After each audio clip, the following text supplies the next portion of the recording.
In 2024, criminals funneled $9.9 billion into crypto scam wallets. Now, before I lose you, this isn't about cryptocurrency being a bad thing. It's a positive thing. It's innovation. It's brilliant. But I'm talking about the bad side of advanced technology. There has been a rise in scams due to crypto, due to AI, and due to advanced networks that have started to evolve across the world. Victims are often pulled in by fake trust, and this could be through romance scams, investment schemes, or a friendly investment tip. And this is worse because of the rise of AI, and some websites could look really realistic when actually it's just a fake website. Today, we're looking specifically at vulnerable people that have been taken advantage of and they're being targeted, and what we can do to prevent and to respond. Welcome to Risk to Fruit. My name is Arlyne Chinyanganya, and From Risk to Fruit is our podcast where we discuss finances, the good, the bad, and the hopeful. And today we're going to be focusing on a subject that has been taking over my mind for years. I first started being interested in focusing on fraud and how people can be taken advantage of back in 2018, and I have only seen a rise in ways that people have been gaining trust over other people and being able to steal essentially a large amount of money from people across the world. And this has happened to people that I know in a very close way, and it continues to rise because technology is advancing. I'm not blaming technology, I'm just saying people find a way of taking advantage of resources, taking advantage of technology. And I think this is something that I really want to focus on and speak to you guys. I'm so happy that we have reached 13,000 subscribers on YouTube. So welcome everyone. And yeah, this podcast focuses on various subjects. Sometimes we have guests on, and sometimes we just zoom in on a specific topic depending on what's hot that period. And today I want to focus on fraud. Okay, so we all know that fraud isn't new. Ponzi schemes have been about for a very long time, and people stealing money from other people, it's not a new thing. What is feeling a little bit scary now is that you could be going about your day and you could receive a phone call and it could sound like a loved one, and you could be scammed out of a large amount of money. And also, technology is advancing, so it's really hard to trust emails that you might get. It's really hard to trust social media posts, or it's really hard to just trust interactions that you might have with people that you feel like they're being genuine, but they might not be. Okay, so I'll just pause there whilst I was editing. I thought I would explain what a Ponzi scheme is for those that are new. A Ponzi scheme is a type of fraud that pays early investors with money from new investors rather than actual profits. These schemes often disappear when the flow of new money stops and the operators become unable to pay earlier investors. Named after con artist Charles Ponzi. The fraud misleads investors by claiming profits come from a legitimate business when in reality no such legitimate business activity or generating profits actually exists. It's probably exaggerated. So that's what a Ponzi scheme is. This podcast is for awareness. I am not an expert in this specific subject. This is research that I've done over the past few years and things that I found really interesting. And we're also going to bring some advice from the police that I've seen on their websites, so we could just be a bit cautious and mindful about navigating these internet streets. So in 1 year, it was recorded that 9.9 billion was transferred into scam crypto wallets. Now, this is what was recorded. I believe that the number would be a lot more. And this is something that affects people worldwide. I mentioned that this is something that happened to people that I know specifically. So I've seen in the African diaspora that there is a rise in people kind of trading cryptocurrency or believing that they're trading cryptocurrency when actually the platform and the exchange is not actually real. And I'm going to talk specifically about that in a minute. But let's talk about the stats. Worldwide, it is really hard to police because the technology is advanced. And this is something that is not regulated. It's hard to regulate because it is new and it is advancing really quickly. This is something that is on the radar internationally. And one of the scams that have been happening is pig butchering scams. And this is something that happens when you meet someone, maybe on a dating platform, or people have received text messages or WhatsApp messages randomly from someone, and they start to gain some trust and create a relationship. And this happens maybe because that person is vulnerable and they start to talk to someone that they think is actually real. And before you know it, trust has been built up, and because technology is really good, you could genuinely think that you're speaking to someone and their voice has been changed by technology, and they can send you pictures that have been changed by AI or created by AI. And people have been falling to romance scams. So maybe that person, you feel like you're in a relationship with them and they bring about an investment opportunity, and they even show you receipts for a crypto exchange, and you think that, oh my God, I've made this investment and I'm actually making a profit. And you're able to access the platform and withdraw money until you can't, until you've actually invested everything, your life savings.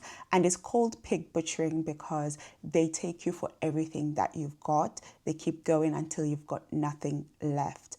It's been noted that actually even after you have put in everything, and you might just try to appeal to their humanity, like, this is my life savings, and then you try to take money out and they say, well, you need to send us more money for us to release this. And that's the last penny that they will take from you.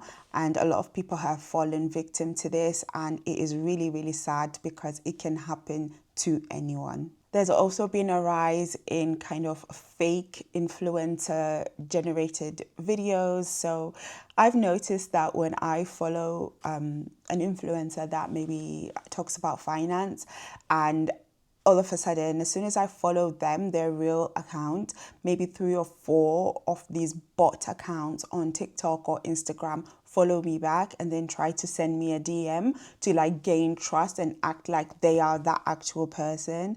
I mean, I soon found out that I don't think Martin Lewis wants to talk to me and knows me at all. So I do not think that this is correct. But Martin Lewis in the UK has been recorded to be the most used influencer that targets, people that are over 50, and they think that they're actually speaking to Martin Lewis because this is a trusted figure, and then somehow they have invested in something that Martin Lewis has said to invest in, but it's not him. I cannot believe that, Martin Lewis would ask people in their DMs to invest in something. So it's really being mindful, and I don't know how you can do your due diligence because they're really good. They copy everything from that actual influencer's page and it looks real. I suppose before you send anything, just verifying whatever that person's saying, that this is an investment, verify that is actually correct. And also ask someone else to look into it. Ask other people to verify that, is this correct?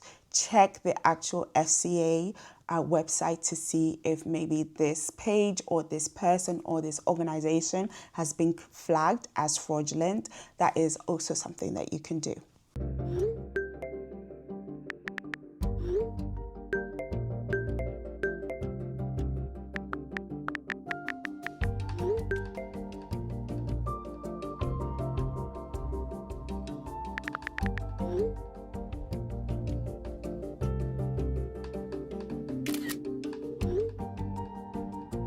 So that's how it all started. It was a direct message on my personal Instagram, but I of course knew straight away this was some sort of scam, it had to be. But I wasn't sure which, so I decided to play along.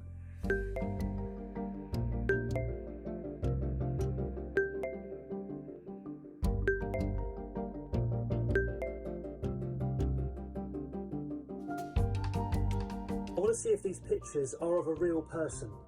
They're being used by lots of scammers on dating sites, and here is the real person, a German influencer. I'll warn her that her pictures are being used.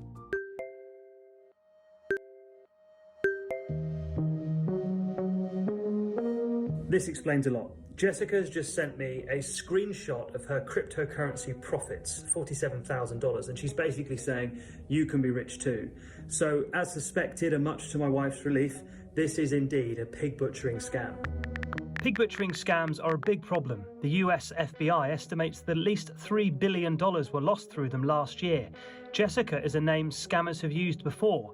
They trick people into romantic relationships and convince them to invest more and more money into fake schemes to fatten victims up. They then run off with the money.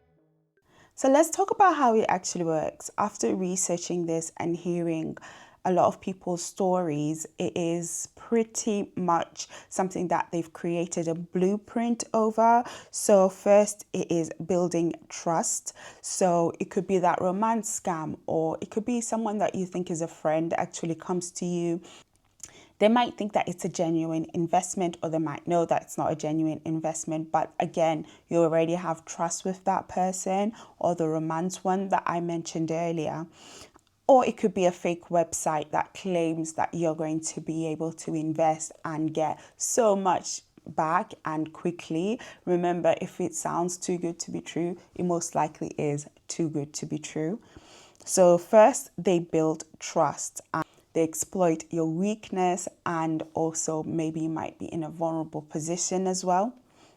And they start small by asking for a little bit, just to test to see that are you the type of person that will invest, or are you the type of person that will fall for these sort of things. And I think anyone and everyone can definitely fall for it. So no judgment from myself, but they start small by just seeing how much you're willing to give. And then you have access to something. It could be a crypto trading platform, or it could be just a trading platform or something. They show you proof that actually when you put this money, this is where it's gone, but it's actually like a dummy. Really think of it as like a Word document. Essentially, it's not even real. It's something that they've created to just show you, to try and reassure you that your money is safe.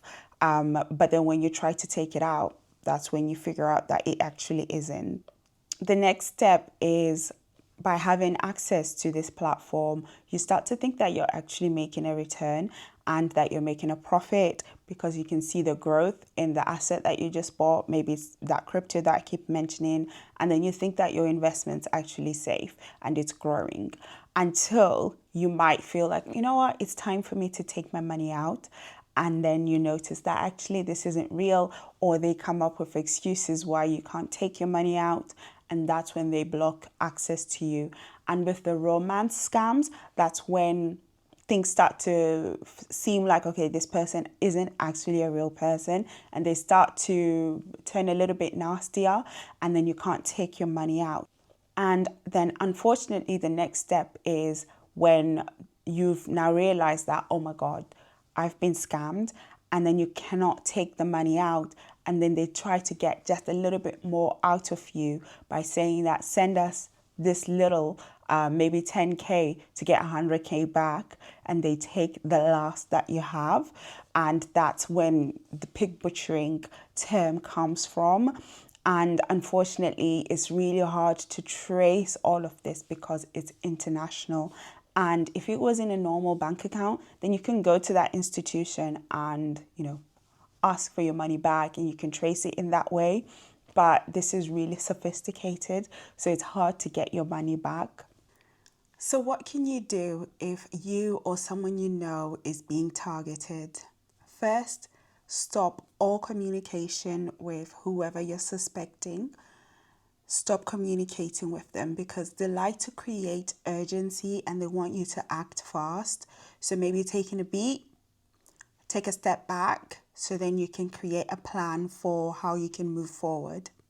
Of course, if you suspect that there's something a little bit off, a little bit fishy about something, you think it's a scam, then do not transfer your money unless you're sure. Because if you're transferring to a crypto exchange, then it's really hard to reverse this or get your money back. Make sure that you're collecting evidence. So especially if you're messaging on an app of some sort, make sure that you've got screenshots, screen recordings, and if you've got access to a website, then you're taking, certain information like what's the website's address, IP addresses, and screenshot everything so that you can have that as evidence if it becomes a case. Also, make sure that you keep a record of the bank transactions as well. If you get information about someone's bank account, keep all of that just in case. As soon as you suspect that something's a little bit off, then report it. It's better that you report it as soon as possible so that investigations can begin.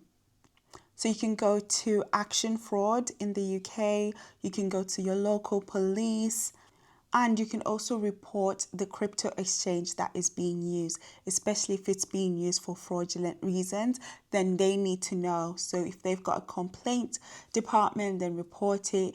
Or if you can notice that actually this isn't a great website at all anyway, then report that platform as well. Contact your bank as soon as possible as well. If you've exchanged finances already, contact your bank so that they know. You might be insured or you might be able to recover some of that money. So always make sure that you contact them as soon as possible. If it's on a crypto exchange, then you can request to freeze the account, and you can also make sure that you provide the wallet address to the police so that they can trace it. So links to organizations that can support you are in the show notes, and links to the research papers and the articles that I read for this podcast are also in the show notes. I hope that if you're someone that has been affected, that you've got someone to talk to. Again, reach out to the police, make sure that you've reported these things so that they can track them and flag it so that other people won't fall victim to these sort of scams. And stay safe online and in person with the people that you trust. I hope that this episode was informative. It really is something that I enjoy researching and talking about as well. And I'm going to be looking into specifics too, and I'm speaking to some people that have been affected to maybe create a documentary of some sort, so please watch out for that. I am interested in hearing other people's stories, so if you're someone that's been affected and you're okay sharing it, then please leave a comment, or you can contact us, talk to us at risktofruits.com. Yeah, so that is this week, and I'm looking forward to seeing you again next week on our podcast. That is all for us today, guys. Join us next week for some more seeds to sow. And please remember to support us by following and leave a rating on our show on whichever platform you're listening to us from. To those watching on YouTube, please leave a like and a subscribe to our channel. All of your support goes a long way. Thank you so much for joining us today. And remember, keep shining.